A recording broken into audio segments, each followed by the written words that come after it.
तो चलिए एक ऐसे सवाल से शुरू करते हैं जो सुनने में शायद किसी फिल्म जैसा लगे। क्या होता है जब दुनिया की सबसे बड़ी महाशक्ति को लगता है कि कयामत का दिन आ सकता है? खैर, हमें हाल ही में इसकी एक झलक मिली है। एक ऐसा विमान जो पिछले 51 सालों से लगभग पर्दे के पीछे था, अचानक अमेरिका के आसमान में देखा गया है। इसे कहते हैं डूम्सडे प्लेन, और इसका दिखना वो कभी भी महज एक इत्तेफाक नहीं होता है। तो सवाल ये है कि दुनिया में ऐसा क्या चल रहा है कि अमेरिका को अपनी अंतिम सुरक्षा गारंटी को सक्रिय करना पड़ रहा है। चलिए इन घटनाओं की तह तक जाते हैं और देखते हैं कि पर्दे के पीछे असल में कहानी क्या है। सबसे पहले ये डूम्सडे प्लेन, ये आखिर है क्या भला? नाम ही बहुत भारी है। और सच कहूं तो इसकी काबिलियत भी नाम से कम नहीं है। देखिए, इसका असली नाम तो E-4B नाइट वॉच है, पर इसे डूम्सडे प्लेन कहने के पीछे एक बहुत ठोस वजह है। इसे बनाया ही एक मकसद के लिए गया है, एक परमाणु युद्ध की स्थिति में देश को चलाते रहना। एक मिनट, देश को चलाना हवा में से? देहा, ये हवा में उड़ता हुआ एक अभेद्य कमांड सेंटर है। अभेद्य मतलब व्हाइट हाउस या पेंटागन से भी ज्यादा सुरक्षित? कई मायनों में हाँ। सोचिए, एक ऐसा हमला हो जिसमें अमेरिका के सारे जमीनी कमांड सेंटर, सारे कम्युनिकेशन सिस्टम, यहां तक कि पेंटागन भी तबाह हो जाए। तो फिर उस स्थिति में ये विमान अमेरिकी राष्ट्रपति, रक्षा मंत्री और सेना के टॉप कमांडरों के लिए एक तरह से आखिरी ठिकाना होगा। यहां से वो पूरी अमेरिकी सेना को निर्देश दे सकते हैं और जरूरत पड़ने पर परमाणु जवाबी हमला भी लॉन्च कर सकते हैं। अरे वाह, ये तो सच में किसी साइंस फिक्शन फिल्म जैसा लग रहा है। तो फिर इसे इतना खास क्या बनाता है? मतलब ये किसी आम विमान से अलग कैसे है? इसकी बनावट ही इसे अलग बनाती है। इसका जो बाहरी कवच है उसे इस तरह डिजाइन किया गया है कि वो एक परमाणु धमाके से पैदा होने वाली इलेक्ट्रोमैग्नेटिक पल्स यानी EMP उसको भी झेल सकता है। अच्छा, EMP ये वही तरंग है जो सारे इलेक्ट्रॉनिक्स को खराब कर देती है? बिल्कुल, वो किसी भी इलेक्ट्रॉनिक उपकरण को एक सेकंड में बेकार कर सकती है, लेकिन इस विमान पर उसका कोई असर नहीं होगा। आपने शायद तस्वीरों में इसके ऊपर एक बड़ा सा गुंबद देखा होगा। हाँ, देखा है। वो क्या है? उस गुंबद में दर्जनों सैटेलाइट डिश और एंटेना लगे हैं। वही इसे दुनिया के किसी भी कोने में किसी भी अमेरिकी जहाज, पनडुब्बी या सैन्य अड्डे से संपर्क साधने की ताकत देता है, तब भी जब जमीन पर सारे नेटवर्क्स ठप हो चुके हों। और ये हवा में कब तक रह सकता है? कई दिनों तक इसमें हवा में ही ईंधन भरा जा सकता है। तो संक्षेप में कहें तो ये अमेरिका का प्लान भी नहीं है, ये प्लान Z है, आखिरी उम्मीद। तो मतलब साफ है, इस विमान को यूं ही किसी छोटी मोटी ट्रेनिंग के लिए बाहर नहीं निकाला जाता होगा? नहीं, बिल्कुल नहीं। 51 साल में पहली बार इसका इस तरह दिखना, ये तो किसी बहुत बड़े खतरे की घंटी जैसा लगता है। आपने बिल्कुल सही नब्ज पकड़ी है। देखिए, इनके 4 विमानों का बेड़ा हमेशा तैयार रहता है 24/7, लेकिन उनका हवा में इस तरह सक्रिय होना, और वो भी जब कोई सार्वजनिक कारण न बताया गया हो, ये बताता है कि अमेरिकी सरकार के उच्चतम स्तर पर किसी बहुत ही गंभीर आपात स्थिति के लिए योजना बन रही है। ये एक तरह का वो break glass in case of emergency वाला सिस्टम है ना? इसका दिखना ही अपने आप में एक संदेश है, और संदेश ये है कि अमेरिका को लग रहा है कि दुनिया में हालात इतने बिगड़ सकते हैं कि उसे अपनी इस आखिरी बीमा पॉलिसी को परखने की जरूरत पड़ गई है। ठीक है, तो एक तरफ ये विमान हवा में है, लेकिन ये समझने के लिए कि अमेरिका को ऐसी तैयारी क्यों करनी पड़ रही है, हमें शायद हजारों मील दूर देखना होगा, दक्षिण अफ्रीका के तट की तरफ, जहां एक और बहुत बड़ी और उतनी ही चिंताजनक घटना हो रही है। जी, और शायद ये दोनों घटनाएं आपस में जुड़ी हुई हैं। दक्षिण अफ्रीका के तट पर इस वक्त दुनिया की 3 बड़ी शक्तियां, चीन, रूस और ईरान, एक बहुत बड़ा संयुक्त नौसैनिक अभ्यास कर रही हैं। और ये कोई दोस्ताना मुलाकात नहीं है, ये एक गंभीर सैन्य शक्ति प्रदर्शन है। चीन, रूस और ईरान, ये तीनों देश एक साथ, ये अपने आप में एक बहुत दिलचस्प तिकड़ी है। इनके साझा दुश्मन तो समझ आते हैं, पर इनके अपने अपने लक्ष्य क्या हैं? मतलब रूस को ही लें, वो तो यूक्रेन युद्ध में फंसा हुआ है, उसे इससे क्या हासिल होगा? देखिए, रूस के लिए ये दिखाना बेहद जरूरी है कि यूक्रेन में उलझे होने के बावजूद वो वैश्विक मंच पर अकेला नहीं पड़ा है। अच्छा, वो नाटो को ये संदेश दे रहा है कि मेरे भी दोस्त हैं और मेरी पहुंच अटलांटिक और हिंद महासागर तक है। ये एक तरह से अपने प्रभाव क्षेत्र का विस्तार करने जैसा है। और ईरान, वो तो पहले से इतने प्रतिबंधों से घिरा हुआ है। ईरान के लिए ये रूस और चीन जैसी बड़ी शक्तियों के साथ खड़े होने का मौका है, अपनी सैन्य क्षमता का प्रदर्शन करने का।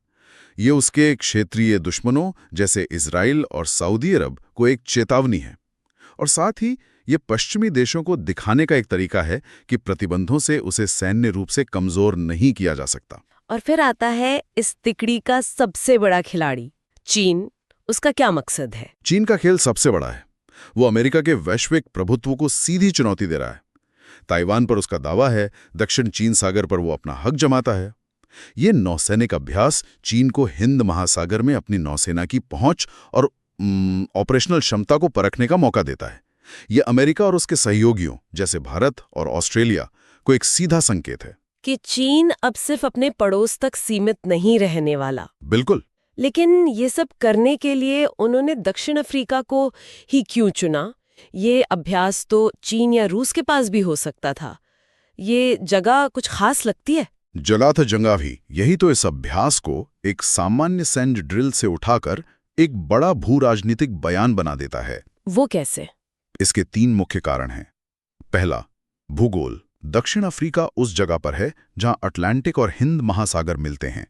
ये दुनिया के सबसे जरूरी समुद्री व्यापार मार्गों का चौराहा है। हाँ। यहां सैन्य मौजूदगी का मतलब है वैश्विक सप्लाई चेन पर प्रभाव डालने की क्षमता का प्रदर्शन करना। मतलब ये सिर्फ सैन्य शक्ति नहीं बल्कि आर्थिक शक्ति का भी प्रदर्शन है। सही कहा। और दूसरा कारण है ब्रिक्स। दक्षिण अफ्रीका, रूस और चीन तीनों ही इस संगठन के सदस्य हैं। तो ये अभ्यास ब्रिक्स के भीतर बढ़ते सैन्य सहयोग का भी प्रतीक है, जो इसे एक पश्चिमी विरोधी गुट के तौर पर मजबूत करता है। और तीसरा कारण? तीसरा और शायद सबसे दिलचस्प कारण है दक्षिण अफ्रीका की अपनी विदेश नीति। दक्षिण अफ्रीका पारंपरिक रूप से गुटनिरपेक्ष रहा है। वो न तो पूरी तरह से अमेरिका के पाले में है और न ही चीन रूस के। अच्छा, तो एक तटस्थ जमीन। जी, ऐसे में एक तटस्थ देश के तट पर इन तीनों शक्तियों का एक साथ अभ्यास करना ये दिखाता है कि उनका प्रभाव पश्चिमी खेमे से बाहर भी बढ़ रहा है और वे नए दोस्त बनाने में कामयाब हो रहे हैं। ये सिर्फ एक अभ्यास नहीं, ये एक संदेश है कि दुनिया का शक्ति संतुलन बदल रहा है। तो अब तस्वीर साफ हो रही है। एक तरफ चीन, रूस और ईरान का एक नया गठबंधन दुनिया के सबसे अहम समुद्री रास्तों पर अपनी ताकत दिखा रहा है, और दूसरी तरफ इस प्रदर्शन को देखते हुए अमेरिका अपने कयामत के दिन वाले विमान को सक्रिय कर रहा है। इन दोनों घटनाओं को एक साथ रखकर देखें तो इसे महज एक संयोग मानना बहुत मुश्किल लगता है। दुनिया भर के सुरक्षा विश्लेषक भी यही मान रहे हैं। उनका कहना है कि ये कोई संयोग नहीं है, ये एक्शन और रिएक्शन का एक खतरनाक चक्र है और ये कुछ बड़े वैश्विक बदलावों का संकेत दे रहा है। तो क्या इसका मतलब ये है कि हम एक नए शीत युद्ध की तरफ बढ़ रहे हैं? ये जुमला तो हम कई सालों से सुन रहे हैं, लेकिन क्या अब ये हकीकत बन चुका है? कई मायनों में हाँ, लेकिन ये पहले वाले शीत युद्ध जैसा नहीं है। वो विचारधारा की लड़ाई थी, साम्यवाद बनाम पूंजीवाद। यह नया टकराव ज्यादा व्यवहारिक है और शायद ज्यादा खतरनाक भी। ज्यादा खतरनाक कैसे? यह शुद्ध रूप से संसाधनों, तकनीक और सप्लाई चेन पर नियंत्रण की लड़ाई है। दक्षिण अफ्रीका में यह अभ्यास सिर्फ सैन्य शक्ति का प्रदर्शन नहीं, बल्कि भविष्य में अटलांटिक और हिंद महासागर के व्यापार मार्गों पर नींव रखना है। यह तेल, गैस और व्यापार के रास्तों की लड़ाई है। तो अगर ये एक नया और ज्यादा खतरनाक दौर है, तो हमें आने वाले समय में किस तरह की घटनाओं के लिए तैयार रहना चाहिए? विशेषज्ञ चेतावनी दे रहे हैं कि हम जल्द ही कुछ चीजें और देख सकते हैं। पहली, ऐसे संयुक्त सैन्य अभ्यासों की संख्या बढ़ेगी। ये प्रतिद्वंदी गुट अपनी एकता और ताकत का बार-बार प्रदर्शन करेंगे। ठीक है। दूसरी, दोनों तरफ से सैन्य सतर्कता का स्तर बहुत ज्यादा बढ़ जाएगा। सेनाओं को हाई अलर्ट पर रखा जाएगा, सीमा पर तनाव बढ़ेगा। और इसमें सबसे बड़ा खतरा क्या है? सबसे बड़ा खतरा है मिसकैलकुलेशन का, यानी गलत अनुमान लगाने का। जी, जब दोनों पक्ष इतने ज्यादा तनाव में और हाई अलर्ट पर होते हैं, तो एक छोटी सी गलती या गलतफहमी भी एक बड़े संकट को जन्म दे सकती है। सोचिए, दक्षिण चीन सागर में एक चीनी और एक अमेरिकी जहाज गलती से टकरा जाएं, या सीरिया में एक रूसी और अमेरिकी जेट ज्यादा करीब आ जाएं। ऐसे माहौल में एक चिंगारी भी आग लगा सकती है। तो मतलब ये नहीं कि युद्ध निश्चित है? नहीं, निश्चित तो कुछ नहीं है, लेकिन युद्ध की संभावना का खतरा पहले से कहीं ज्यादा बढ़ गया है। बिल्कुल। वैश्विक सुरक्षा का जो माहौल है वो पिछले कई दशकों में इतना अस्थिर और अप्रत्याशित कभी नहीं रहा। संतुलन बहुत नाजुक हो गया है। दोनों पक्ष अपनी अपनी लाल रेखाएं खींच रहे हैं, लेकिन कोई भी ये नहीं जानता कि दूसरा पक्ष उन रेखाओं को कितना गंभीरता से ले रहा है। तो इन सभी जानकारियों को एक साथ रखने के बाद हम एक बहुत ही गंभीर मोड़ पर खड़े हैं। एक तरफ एक उभरता हुआ गठबंधन है जो स्थापित वैश्विक व्यवस्था को चुनौती दे रहा है। दूसरी तरफ दुनिया की मौजूदा महाशक्ति अपने सबसे बुरे दिन की तैयारी कर रही है। ये सब हमें एक बहुत ही जरूरी सवाल पर लाकर खड़ा कर देता है। देखिए, पुराने शीत युद्ध में कुछ नियम थे, कुछ तयशुदा लाल रेखाएं थीं जिन्हें दोनों पक्ष जानते और समझते थे। लेकिन आज की इस नई बहुध्रुवीय दुनिया में, जहां इतने सारे खिलाड़ी हैं और इतने सारे हित दांव पर लगे हैं, क्या किसी को भी ठीक-ठीक पता है कि नई लाल रेखाएं कहाँ हैं? और उससे भी ज्यादा डरावना सवाल ये है कि क्या होगा जब कोई अनजाने में उस रेखा